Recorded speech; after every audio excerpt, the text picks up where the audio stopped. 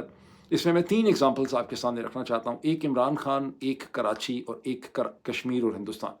سب سے پہلے اس کو دیکھیں کہ ہفتے کے دن کراچی چلتے ہیں. ہفتے کے دن سندھ کی حکومت نے سندھ کی اسمبلی کے اندر وہاں کے چیف منسٹر جناب مراد علی شاہ صاحب نے ایک قرارداد پیش کی اور اس کو بھاری اکثریت سے منظور کروا لیا گیا. وہ قرارداد یہ کہتی ہے کہ کراچی سندھ کا اٹوٹ اٹنگ ہے، کوئی نیا صوبہ جو ہے وہ سندھ سے نہیں بن سکتا، ہم کوئی نیا صوبہ جو ہے وہ نہیں بننے دیں گے. اس کا بیک گراؤنڈ کیا ہے کہ گزشتہ چند ہفتوں سے متحدہ قومی موومنٹ پاکستان نے دہائی دی ہوئی ہے کہ کراچی کو ایک فیڈرل ٹیریٹری ہونا چاہیے، یہاں کے حالات بہت خراب ہیں. اس کے جواب میں پھر چونکہ سندھ کی جب ریزولوشن آئی تو اتوار کے دن میں متحدہ قومی موومنٹ نے بھی اپنی ایک پریس کانفرنس کی. متحدہ قومی موومنٹ پاکستان ہے جس میں خالد مقبول صدیقی صاحب جو فیڈرل منسٹر بھی ہیں، ان کے ساتھ فاروق ستار صاحب بھی تھے، ان کے ساتھ اور بھی بڑے لوگ تھے، ان کے ساتھ کھڑے ہوئے تھے وہاں پہ. اور اس پریس کانفرنس میں انہوں نے کہا کہ جو پوزیشن لی ہے مراد علی شاہ نے اور سندھ اسمبلی اور پیپلز پارٹی نے، یہ پاکستان کے 1973 کے آئین کے منافی ہے. بیکاز 1973 کے آئین میں یہ بات مانی گئی ہے کہ نئے صوبے بن سکتے ہیں، اس کا ایک پروسیجر ہوگا، اس کا ایک پروسیس ہوگا، اور یہ کانسٹیٹیوشن چیز ہے جس کی مخالفت کر رہے ہیں اور ہماری اس سے بات چیت وغیرہ ہونی چاہیے، بلا بلا بلا. ریالٹی کیا ہے اس وقت جہاں ہم کھڑے ہیں؟ یہ بڑے دیر سے یہ ریالٹی ہے جس کے اوپر آنکھیں بند کی ہوئی ہیں خرگوش کی طرح. ریالٹی یہ ہے کہ کراچی کے بیسٹ انٹرسٹ میں، سندھ کے بیسٹ انٹرسٹ میں، پاکستان کے بیسٹ انٹرسٹ میں، ساؤتھ ایشیا کے بیسٹ انٹرسٹ میں یہ ضروری ہے کہ کراچی کو یا تو ایک آزاد صوبہ بنایا جائے جس کا اپنا ایک لیوٹیننٹ الیکٹڈ گورنر ہو لیوٹیننٹ، یا کراچی کو مکمل ایک آزاد انڈیپینڈنٹ شہر بنایا جائے جس طرح سے دلی ہے، جس طرح سے ممبئی ہے، جس طرح سے نیو یارک ہے، جس طرح سے لندن ہے، جس طرح سے دنیا کا ہر بڑا شہر ہے. اور کراچی کی آبادی کم از کم بھی 2.5 کروڑ ہے، 2.5 کروڑ سے بھی زیادہ ہوگی اگر اس کے مضافات کو ڈال لیا جائے. اس قسم کا بڑا شہر، اربن سیکٹر، وہ صرف اس وقت رن ہو سکتا ہے، اس وقت ڈیلیور کر سکتا ہے، اس کی کوالٹی آف لائف اسی وقت امپروو ہو سکتی ہے، اس کے ایڈمنسٹریٹو میٹرز، اس کی اکانومی اسی وقت چل سکتی ہے، اس کے بزنسز اسی وقت چل سکتے ہیں جب وہاں کے لوگوں کے پاس اپنی ایک الیکٹڈ گورنمنٹ ہو، وہ ایک آزاد صوبے کی شکل میں ہو، وہ ایک آزاد شہر کی شکل میں ہو. اگر یہ چیز ہو جائے گی تو کراچی گیم چینجر ہو سکتا ہے پاکستان کے لیے. لیکن حرام ہے کہ اس کے اوپر کوئی سیریس کنسیڈریشن ہو. اور 10 15 20 برس سے یہ صورتحال ہمارے سامنے، اور میں اپنے ہر ٹیلی ویژن پروگرام میں جب بھی مجھے موقع ملا میں نے یہ کہا، لیکن روتے روتے بیٹھ گئی آواز کسی سدائی. اب آگے چلیں. اب دیکھیں عمران خان کے حوالے سے بھی یہ ڈسکشن ہو رہی ہے کہ ان کو ٹیکہ کب لگنا ہے، ان کی آنکھ میں دوسرا ٹیکہ کب لگنا ہے. کوئی کہتا ہے 22 تاریخ کو لگنا تھا، 22 تاریخ گزر چلی، 23 تاریخ کو لگنا ہے، 24 کو لگنا ہے، 25 کو لگنا ہے. کیا وہ ہاسپٹل میں لگے گا؟ کیا وہ جیل میں لگا دیا جائے گا؟ کیا ان کی فیملی وہاں پہ موجود ہوگی؟ کیا ان کے ذاتی مالج کو وہاں آنے کا موقع ملے گا؟ یہ بحث ہو رہی ہے. یہ حالات ہو چکے ہیں پاکستانیوں. اصل چیز کیا ہے؟ اگر پاکستان کی اسٹیبلشمنٹ کے پاس، جنرل آصف مدیر کی ٹیم کے پاس مستقبل کا ان کے پاس کوئی ویژن ہوتا مستقبل کا، تو یہ خاموشی سے فوری طور پہ پہلا کام یہ کرتے کہ عمران خان کو ایک بہتر ٹرشری کیئر ہاسپٹل جیسا کہ شفا انٹرنیشنل ہے وہاں انہیں شفٹ کر دیتے. اور اس میں کسی ڈیل کی، کسی کنڈیشن کی، کسی پولیٹیکل انڈرسٹینڈنگ کی ضرورت نہیں تھی. یہ اگر انڈرسٹینڈنگ ہوتی ان کی کہ ہم حالات کس قسم کے دیکھ رہے ہیں پاکستان کی پالیٹکس کے، تو یہ فوری طور پہ یہ چیز کر گزرتے ہوتے، لیکن یہ نہیں کر سکے. اچھا، اب آپ روز سنتے ہیں، ہر ایک بندہ اٹھتا ہے، کوئی وی لاگر، ٹی وی اینکر کہتا ہے جی مجھے خبر ملی ہے جیل کے سپرنٹینڈنٹ کے بھائی کے سالے کی بیٹی کے پھوپھے سے مجھے خبر ملی ہے، یہ فلاں میرے کرنل صاحب کی بیٹی جو تھی اس نے بات لیک کر دی ہے، یہ فلاں بریگیڈیئر صاحب سے پتہ چلا ہے، یہ فلاں بندے سے پتہ چلا ہے، خبر مل گئی ہے بڑی کہ جناب ڈیل ہو رہی ہے، ڈیل ہو چکی ہے، ڈیل ہونے والی ہے. یہ سارے لوگ اس میں پڑے رہتے ہیں. پاگل پن کی بات. اگر ان میں پاکستان کے جنرل صاحبان کے اندر، with due respect to them, اگر ان کے اندر ڈیل میکنگ کی، ایک افیکٹو پازیٹیو پالیٹکس کرنے کی، سولوشن فائنڈنگ کی، ان میں رتی بھر بھی ان کے اندر کیپیسٹی ہوتی تو یہ کوئی ڈیل کر سکتے. یہ ڈیل کر ہی نہیں سکتے، ورنہ یہاں پر ایک بہت بڑی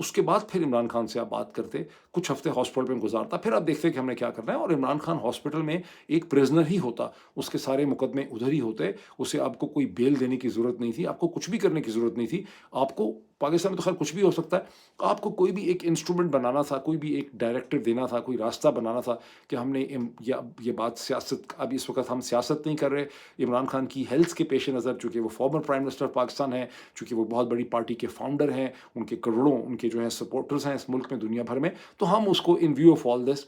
ہم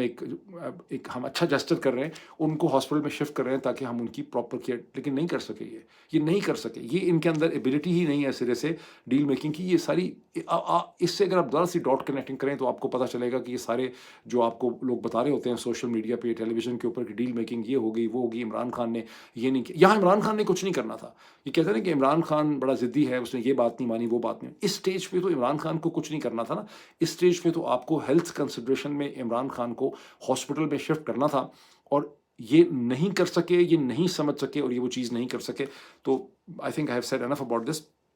اگر پاکستان کے جنرل صاحبان کو مستقبل کو سمجھنے کی ایبلٹی ان کے اندر ہوتی, اگر وہ حالات کو انڈرسٹینڈ کر سکتے ہوتے اور اپنی ذاتی چھوٹی چھوٹی پالیٹکس آف ایکسپیڈینسی میں, یہ لوکل ایشوز میں نہ پڑے ہوئے ہوتے, تو جنرل صاحب کے ساتھ جو 1971 میں ہوا وہ نہ ہوتا, بیکاز وہ حالات کے ساتھ پہلے ایڈجسٹ کر رہے ہوتے ہیں مسلسل تھرو آؤٹ 60s. نہ بلوچستان کے یہ حالات ہوتے جو اس وقت ہیں, نہ ارسوائل فاٹا اور کے پی کے یہ حالات ہوتے جو ہیں, نہ ہمارے افغانستان کے اور افغان طالبان کے ساتھ یہ حالات ہوتے جو ہیں, اور نہ پاکستان کی مین اسٹریم پالیٹکس کے یہ حالات ہوتے, نہ میڈیا کے یہ حالات ہوتے جو ہیں, نہ ہم سب ایگزائل میں بیٹھے ہوتے. کیونکہ پاکستان کے جنرل صاحبان جو ہیں ان کے اندر کوئی ڈیل میکنگ ایبلٹی, کوئی فلیکسیبلٹی, کوئی لچک نہیں. ان کا ایک خالصتاً سپاہیانہ قسم کا ذہن ہے, جس میں یا تو آپ کو ڈنڈا پڑے, طاقت آپ سے زیادہ بڑا طاقتور سامنے آ جائے تو آپ سرنڈر کر دیتے ہیں, باقی سب کو آپ کمزور سمجھتے ہیں اور آپ چاہتے ہیں کہ وہ آپ کے سامنے سرنڈر کر دیں. اب اس میں ایک اور ایگزامپل دیکھیں, بڑی خوفناک قسم کی, جس کی کوئی انڈرسٹینڈنگ یا ادراک جو ہے وہ اس وقت پاکستان میں نہیں پایا جاتا. جب 1971 میں ہم نے سرنڈر کر دیا اور ہمارے 90,000 سویلین سمیت پریزنر وار تھے, سارے نہیں تھے سولجرز, تو ہمیں خاصا آنریبل ڈیل ملی شملہ ایکارڈ میں. ہمارے پریزنرز آف وارس کو بہت اچھی طرح سے ٹریٹ کیا گیا. دنیا میں کہیں پر بھی جو پریزنرز آف وار بنے ہیں 20th سینچری میں, کہیں اتنا ہیومن ٹریٹمنٹ نہیں کہ پریزنرز آف وارس کو ملا جتنا ہندوستان نے پاکستانی پریزنرز آف وارس کو دیا. وہ ایک الگ کہانی ہے کیوں دیا انہوں نے. سب سے بڑی بات یہ ہے کہ جو 193 کے اوپر بنگلہ دیش کی حکومت کہتی تھی کہ ان کا ٹرائل ہونا چاہیے, ان کے اوپر فوجی مقدمے چلنے چاہیے انسانی حقوق کی اور لوگوں کو قتل کرنے کے, جینوسائڈ کے, ریپ کے, وہ مقدمے بھی اندرا گاندھی نے نہیں چلنے دیے. انہوں نے بھٹو کی بات اندرا گاندھی نے مان لی. اس میں انڈر لائن ڈیل کیا تھی؟ اس میں انڈر لائن ڈیل یہ تھی کہ ہندوستان اور پاکستان کے درمیان فیوچر کے جتنے بھی مسئلے مسائل ہیں وہ بائیلیٹرل فورم پہ, یعنی کہ کشمیر کو اگر ہم ڈسکس کریں گے, جموں اور کشمیر کو, مقبوضہ جموں اور کشمیر کو, تو ہم اس کو بائیلیٹرلی ڈسکس کریں گے, ہم اس کو اقوام متحدہ کے لیول کے اوپر ڈسکس نہیں کریں. اب اس کو ہم نے کتنا بعد میں فالو کیا, کتنا نہیں فالو کیا, دیٹ از ہسٹری. ابھی کیا سچویشن ہے, وہی جہاں سے میں نے بات شروع کی تھی کہ جو گلوبل چینج کے فیکٹرز ہیں, ٹیکنالوجیکل ہیں, اکنامک ہیں, بدلتے ہوئے حالات ہیں, ڈیموگرافی ہے, پاپولیشن بدل رہی ہے. ہندوستان اس وقت دنیا کی سب سے بڑی پاپولیشن ہے, اس کی اکانومی تیزی سے بڑھ رہی ہے. ہم نے یہ جنگ شنگ کا سارا ڈرامہ ٹرمپ کا ہو گیا, اس کے باوجود بھی آپ نے دیکھا کہ جو پیکس سلیکا بنا ہے, جو سلیکون ویلی کے لیے سپلائی ہے ارتھ میٹلز کی, وہ تو ہندوستان تو اس کا پارٹنر بن گیا ہے, لیکن پاکستان اس کا پارٹنر نہیں بن سکا, باوجود اس کے کہ جنرل صاحب اور شہباز شریف ایک تشتری میں ان کو اپنے ریئر ارتھ میٹل یا ارتھ کے میڈل وغیرہ جو ہے وہ دکھا رہے. یہ جو بدلتے ہوئے حالات ہیں, اس میں ہندوستان کے ساتھ جس قسم کی ہاسٹیلٹی پاکستان میں اس وقت پیدا کی ہوئی ہے, یہ انسسٹینیبل ہے. ضرورت اس چیز کی ہے کہ ان کو ویژن ہو مستقبل کا, اور یہ ایک ڈائلاگ کھولیں. وہ ڈائلاگ ظاہر ہے ہندوستان دینے کو تیار ہی نہیں ہوگا, ان کا بھی دماغ خراب ہے, وہ بھی ایک اس وقت ایک عجیب و غریب قسم کی اسٹیٹ آف مائنڈ کے اندر ہے. لیکن اس ڈائلاگ میں 3-4 ملک آپ کی مدد کر سکتے ہیں, متحدہ عرب امارات, سعودی عرب اور چین. جی بالکل چین, مطلب یہ کامن پرسیپشن ہے کہ چین شاید نہیں چاہتا ہوگا, لیکن چین بھی آپ کی تعلقات بہتر کرنے میں مدد کر سکتا ہے. چین نہیں چاہے گا کہ جس طرح سے آپ نے اپنے آپ کو کارنر میں کھڑا کیا ہوا ہے. یہی مستقبل کی ڈائریکشن ہے. اگر اسے اس سٹیج پہ نہ سمجھا گیا، جس طرح سے ہندوستان نے پانی بند کر کے انہوں نے اعلان کرنے کے بعد انہوں نے دبا دب ڈیمز کے اوپر کام کرنا شروع کر دیا ہے، نہروں کو ڈائیورٹ کرنا شروع کر دیا ہے. جیسے ہم خود الزام لگاتے ہیں کہ ہندوستان کی انوالومنٹ بلوچستان میں ہے، ان کی انوالومنٹ وایا افغان طالبان پاکستان کے فاٹا کے اندر ہے. یہ تمام مسائل بڑھتے چلے جائیں گے، یہ کم نہیں ہوں گے اگر ہم ان کے ساتھ ڈائلاگ جو ہے وہ نہیں کھول سکیں گے. اور بجائے اس کے کہ حالات اتنے خراب ہو جائیں کہ ہمیں کسی عجیب و غریب طریقے سے سرنڈر کرنا پڑ جائے، یہ وقت ہے کہ اپنے فرینڈلی کنٹریز کو، جن کی ہندوستان کے ساتھ بھی تعلقات ہیں، متحدہ عرب امارات، سعودی عرب اور چین، قطر بھی رول پلے کر سکتا ہے، لیکن یہ تین مجھے زیادہ مناسب لگتے ہیں. ڈائلاگ کھلنا چاہیے. ابھی اتنا ہی، پھر آپ سے ملاقات ہوتی ہے.